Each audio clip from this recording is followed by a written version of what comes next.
Voy directo a la palabra. El título, como todos habrán visto, es rendición.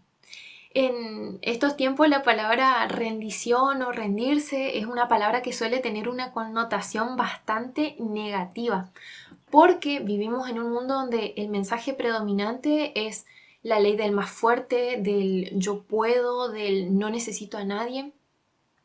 Y cuestión que cuando nosotros nos encontramos con Jesús nos damos cuenta que ese molde que daba forma a nuestro pensamiento y nuestra cosmovisión del mundo cambia completamente. Ya no existe la ley del yo puedo ni del no necesito a nadie, sino que nuestra visión del mundo cambia. Y hay un versículo que me llamaba mucho la atención, que es Romano capítulo 12, versículo 2, y dice: no vivan según el modelo de este mundo, mejor dejen que Dios transforme su vida con una nueva manera de pensar. Así podrán entender y aceptar lo que Dios quiere para ustedes y también lo que es bueno, perfecto y agradable para Él. Me gusta mucho este versículo porque nos habla justamente de una nueva manera de pensar y de entender y aceptar la voluntad de Dios en nuestras vidas. Este pasaje nos habla de transformación como ese proceso progresivo que va pasando en nuestro corazón, que tal vez no se ve afuera a primera vista en un instante, pero algo ocurre en nuestro corazón y se va generando desde adentro hacia afuera.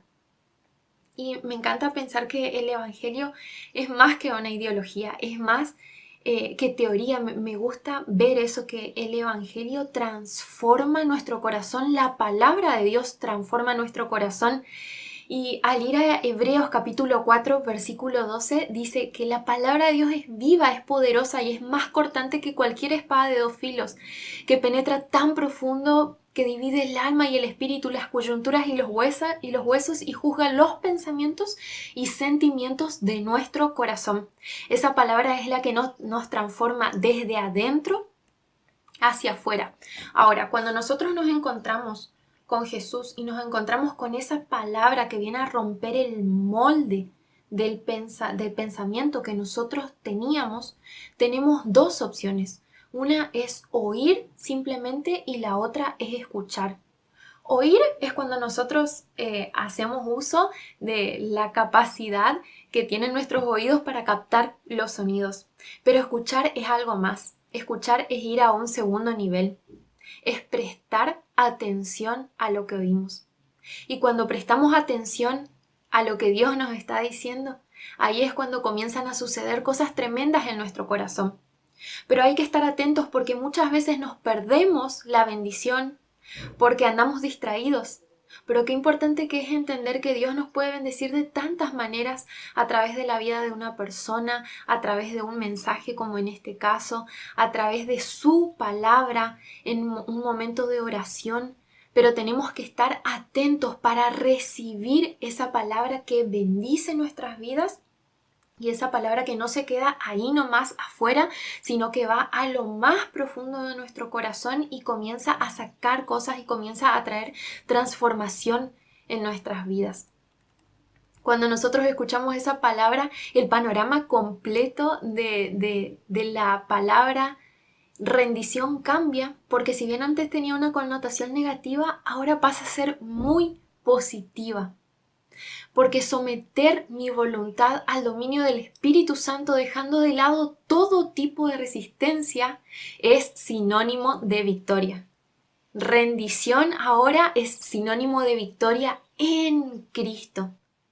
Y cuando hablamos de la ley del Espíritu, de lo que nos presenta la palabra de Dios, rendición y victoria son palabras que van de la mano. ¿Por qué? Porque al rendirme, al bajar las barreras, al exponer mi vulnerabilidad frente a Dios, hago eso, pero no lo hago porque alguien más me dijo o por... No, lo hago por voluntad propia, ejercitando el libre albedrío que Dios nos regaló a cada uno de nosotros. Es una elección. Y es la elección más importante que podemos hacer en nuestra vida. No resistirnos a Dios, no resistirnos a su palabra, sino rendir nuestro corazón a lo que Él quiere para nuestras vidas.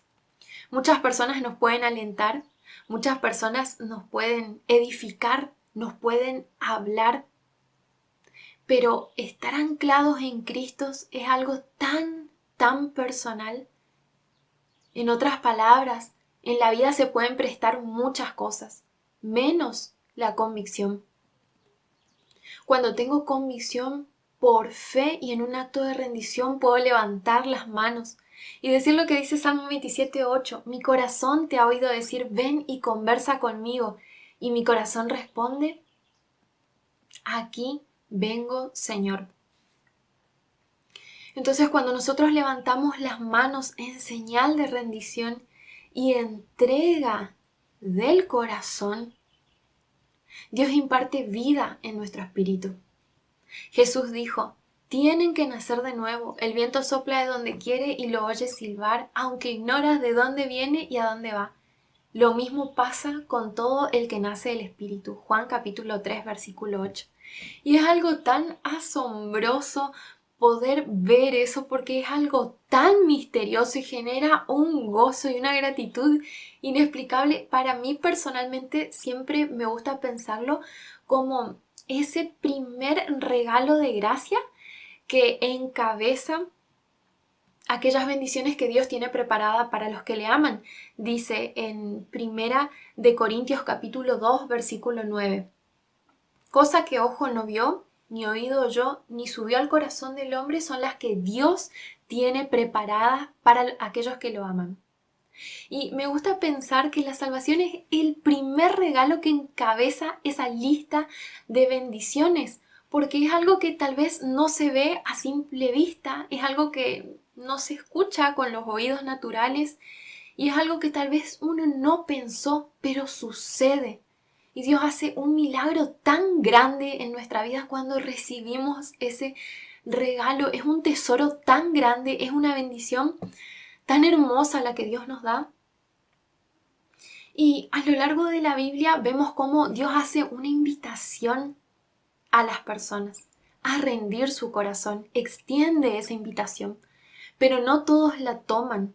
Hay algunos en la palabra que nosotros vemos que se mantuvieron rechazando esa invitación, que se mantuvieron en enemistad con Dios, pero en cambio hay otros que aceptan esa invitación. Y es algo que me sorprende tanto porque en las historias de estas personas, en la palabra vemos que son historias tan diversas, tan diferentes, como por ejemplo personas que conocían el testimonio y lo que Dios había hecho en sus antepasados, pero que en un momento vacilaron, que en un momento dudaron, así como cualquiera de nosotros lo podríamos llegar a hacer y lo hicimos seguramente. Por ejemplo, Moisés dijo, ¿quién soy yo? En Éxodo capítulo 3, versículo 11, Jeremías pensó, soy un niño, que eso está en Jeremías capítulo 1, versículo 7. Esther comentó, no fui llamada para hablar con el rey. En Esther 4:11, Gedeón alegó ser el más insignificante de una familia pequeña. Eso está en Jueces capítulo 6, versículo 15. Y Noemí dijo, soy anciana. Eso está en Ruth capítulo 1, versículo 12. Entonces vemos cómo son historias tan diversas, pero también vemos que hay personas que conocían el testimonio de Dios y esperaron en Dios, tuvieron paz. Obviamente no sabemos los procesos que habrán pasado a lo largo de su vida, pero Simeón es uno de los ejemplos que me encanta en la palabra, cómo él esperó la promesa de Dios de que vería al Salvador. Y así también Ana, como dice la palabra, que servía fielmente a Dios durante tantos años de su vida, permaneció firme.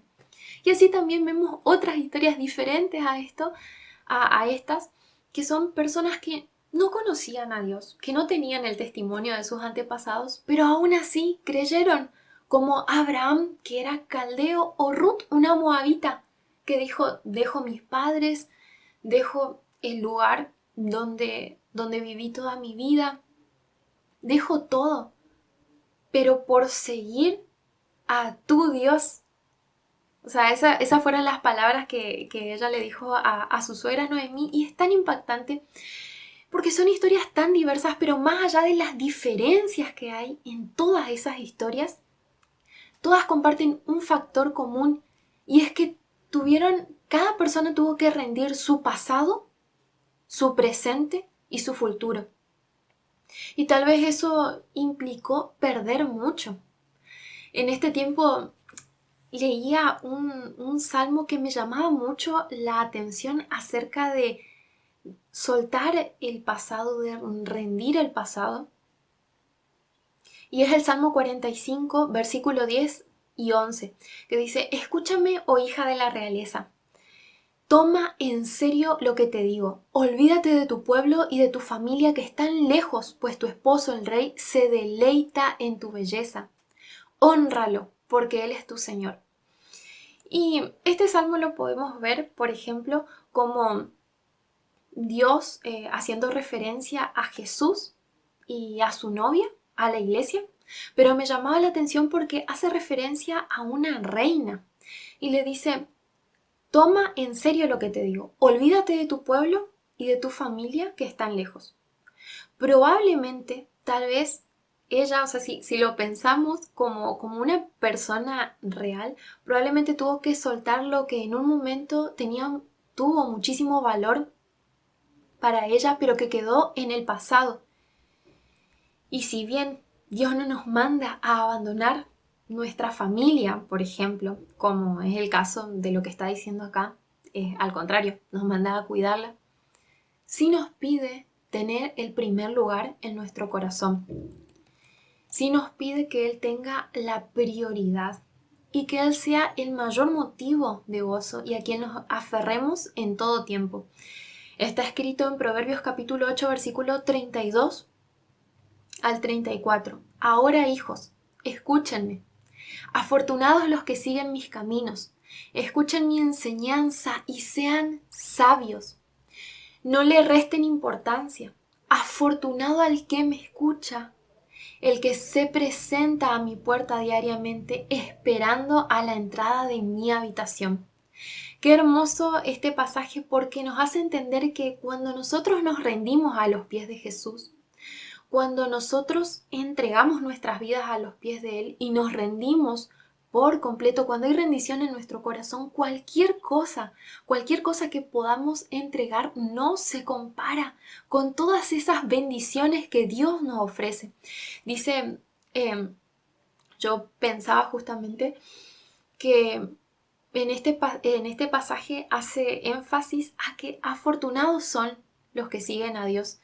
Y si lo parafraseamos, podríamos decir doblemente afortunado es el que se rinde ante su presencia. Doblemente afortunado.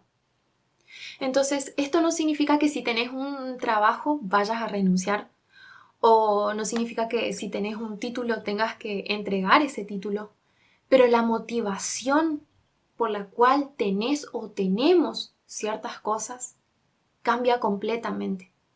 Porque si antes nosotros obtuvimos esas cosas por autogratificación, para realizarnos personalmente, ahora entendemos que nuestra realización personal no está en una cosa, no está en un título, no está en una persona, no está en nada más que no sea Cristo. Entonces, la motivación cambia. Y a partir de ahora, si bien nosotros no podemos ir y, no sé, bueno, renuncio a este trabajo, renuncio a, no sé, a este título, porque uno ya lo tiene, pero consagra esas cosas para Dios. Entonces, a partir de ahora las cosas son apartadas, son separadas para Dios, para honrar a Dios. O sea, si tenemos una familia, no podemos decir todas las cosas viejas pasaron, he aquí todas son hechas nuevas y bueno, me olvido de la familia que tenía. No, al contrario, esa familia es apartada para Dios. Y en conclusión, lo que podemos decir es que las cosas buenas también hay que rendirlas a Dios. Ahora, si volvemos al pasaje de Salmos 45, donde yo pensaba, bueno, tal vez se trata de soltar cosas que tenían muchísimo valor en el pasado, cosas buenas, pero ¿qué pasa si no estamos hablando de cosas buenas? Y tal vez se trata de cosas dolorosas que hay que sacar del trono de nuestro corazón. Y capaz me digas, Vane, en mi cuenta de ahorro hay abuso, hay dolor, hay maltrato psicológico, sexual, el tipo que sea, hay pérdida, hay traición, hay engaño. Quizás las personas que te tuvieron que cuidar no lo hicieron. Al contrario, tal vez te lastimaron. Y si bien esas cosas no se olvidan, pero de una manera sobrenatural e inexplicable, tomados de la mano del Espíritu Santo, las cosas pueden cambiar. Y nuestra vida puede pasar de, por años, haber estado limitada a encontrar libertad total en Cristo. Pero las cosas dolorosas también hay que rendirlas. A veces estamos con una mano agarrada, prendida en la cruz, en Jesús, pero la otra mano está agarrando otras cosas del pasado.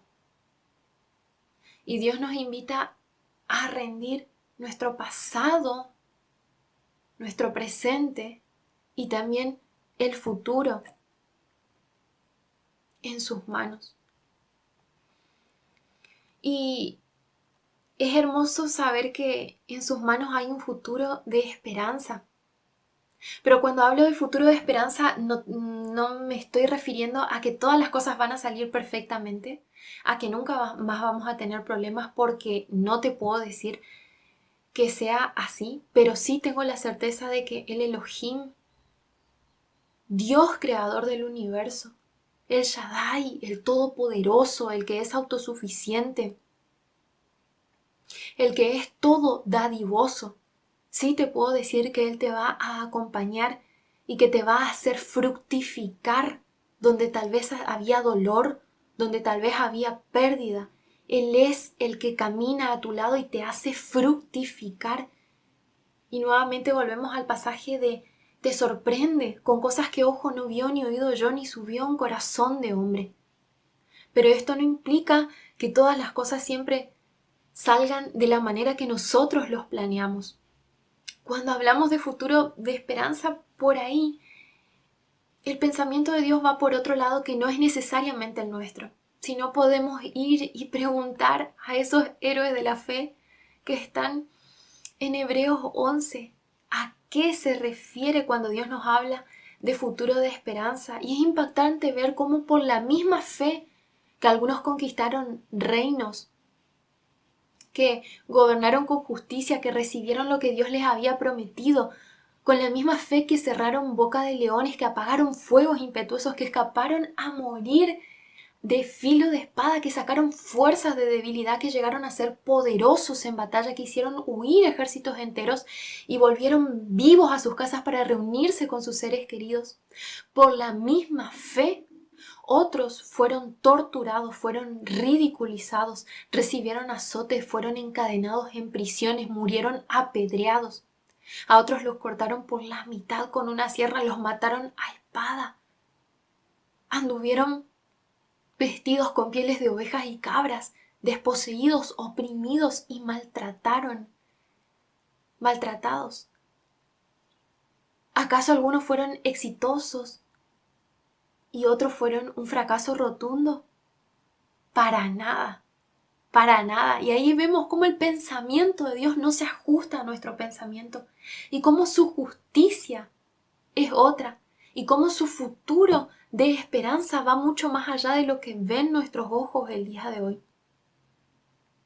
Porque cada uno de ellos se rindieron a los pies de la cruz, pusieron su esperanza en la vida que viene después de la resurrección. Y lo más impresionante de todo es que Dios preparó algo mejor para nosotros, de modo que ellos no fueran perfeccionados de una manera diferente a nosotros. Y este último versículo de Hebreos 11:40, donde habla que todos seremos perfeccionados de la misma manera, me lleva a pensar que lo somos por la gracia de Cristo y que si bien Él dijo en un momento consumado es, Él sigue obrando en nosotros. Dice la palabra en Filipenses capítulo 1, versículo 12: estoy convencido de que Dios empezó una buena obra entre ustedes y la continuará hasta completarla el día en que Jesucristo regrese. Es evidente que al estar fuera de esa gracia, nosotros, como no estamos completos, buscamos hacer más, buscamos obtener más, alcanzar la satisfacción personal, sin reparar, sin darnos cuenta en que buscar la satisfacción personal es ir corriendo detrás del viento y querer atraparlo. Es algo que nunca va a pasar y la ecuación no se va a resolver hasta que Jesús aparezca en el mapa de nuestras vidas. Pero qué reconfortante es saber que la redención de Cristo viene a nuestras vidas cuando nosotros nos rendimos, cuando hay rendición en nuestro corazón. Dice Hebreos capítulo 10, versículo 5 al 7. Cuando Cristo vino al mundo, le dijo a Dios: no quisiste sacrificio de animales ni ofrendas por el pecado, pero me has dado un cuerpo para ofrecer. No te agradaron las ofrendas quemadas ni otras ofrendas por el pecado. Luego dije: aquí estoy, oh Dios, he venido a hacer tu voluntad, como está escrito acerca de mí en las Escrituras. Y es hermoso ver cómo la rendición abre las puertas de la redención de Cristo en nuestras vidas. Y a partir de ahí hay nuevos comienzos, porque en Romanos capítulo 8, versículo 20 dice que en diferentes versiones que la creación fue sometida a vanidad o a frustración, o que no pudo alcanzar su propósito original, que fue sujeta bajo maldición. Entonces ahí nos damos cuenta por qué nosotros solemos buscar las soluciones en lugares equivocados para estar completos y querer alcanzar ese lugar original que Dios nos había dado y que perdimos a causa del pecado. Como dice en Daniel capítulo 12, versículo 4, y díganme si no es algo tan actual que muchos correrán de aquí para allá, dice, y la ciencia se aumentará. Y es algo tan actual porque estamos en búsqueda de eso que en algún momento perdimos, de ese lugar original que Dios nos dio donde estábamos completos. Pero lo bueno es entender que hay esperanza, porque Jesús en el Gólgota recuperó lo que nosotros habíamos perdido y nos redimió, o sea, pagó el precio por nuestra libertad. Él nos liberó, nos rescató de la esclavitud del pecado. Dice en Colosenses capítulo 1, versículo 13 al 14. Pues Él nos rescató del reino de la oscuridad y nos trasladó al reino de su Hijo amado, quien compró nuestra libertad y perdonó nuestros pecados. Eso no significa que no seamos pecadores. O sea, Pablo dijo en Romanos capítulo 7 del 22 al 25, en mi interior yo estoy de acuerdo con la ley de Dios, pero veo que aunque mi mente la acepta, en mi cuerpo hay otra ley que lucha contra la ley de Dios. Esa otra ley es la ley que impone el pecado. Esa ley vive en mi cuerpo y me hace prisionero del pecado. Es terrible. ¿Quién me salvará de este cuerpo que me causa muerte? Dios me salvará. Le doy gracias a Él por medio de nuestro Señor Jesucristo. Entonces, somos pecadores, seguimos siendo personas de carne y hueso, pero hay una esperanza. Como dijo Pablo, podemos dar gracias a Dios por Jesucristo, porque Él nos hizo libre de que el pecado nos someta, de que el pecado nos esclavice. Entonces ya no tiene más dominio en nosotros el pecado, sino que Dios nos dio un espíritu de poder, de amor y de dominio propio, como está escrito en 2 Corintios 1:7.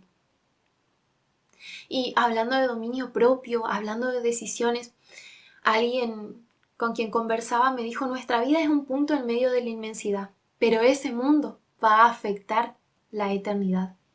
Entonces es muy importante cada decisión que nosotros tomamos en este momento, cada decisión que nosotros estamos tomando en este tiempo. O sea, no te olvides de eso. No dejes de costado eso. Sabemos que somos personas de carne y hueso, cometemos errores, claro que sí, cada día. Pero una cosa es hacerlo porque cometimos un error, y otra cosa es practicar el pecado, otra cosa es mantenernos en la dureza de nuestro corazón. ¿Me explico?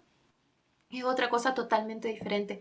Podemos errar, pero mantenernos en el error cuando Dios nos está marcando que nos equivocamos, ahí es cuando nos encontramos en un problema.